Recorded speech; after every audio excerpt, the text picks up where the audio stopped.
Africa's top public health official says severe lockdowns are no longer the best way to contain Covid-19. Africa's CDC Director John Nkengasong said this as he praised South Africa for adopting that approach when responding to its latest infection wave driven by the Omicron variant. South Africa recorded a steep rise in Covid-19 infections when it alerted the world of the Omicron variant in November. The country experienced a peak in infections in mid-December. Since then, the country has recorded a drop in new cases and announced the easing of restrictions before New Year's Eve. Nkengasong says he fears that COVID-19 could become endemic on the continent given the slow pace of vaccination. Let's bring in Dr. Bharat Pankhania, Senior Clinical Lecturer at University of Exeter Medical School. He joins us from Bath in the United Kingdom. Thank you very much, Dr. Pankhania, for joining us. Africa CDC is against lockdowns as a way to contain COVID-19. What would you suggest as the best way to deal with the pandemic moving forward?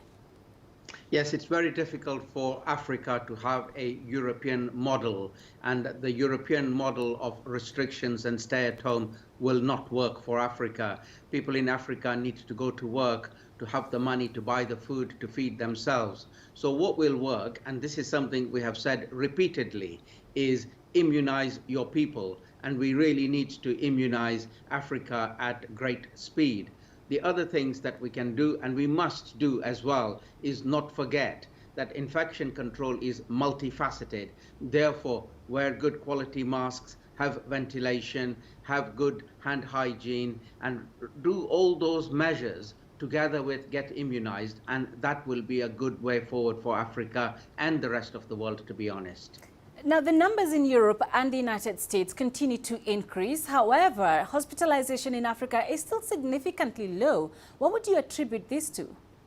So in Africa, we have a different population structure.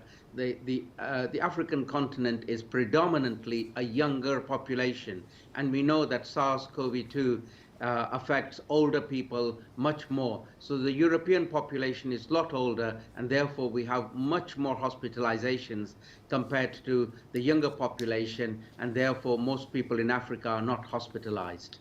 All right, Dr. Bharat Pankhania, thank you very much for joining us. Thank you.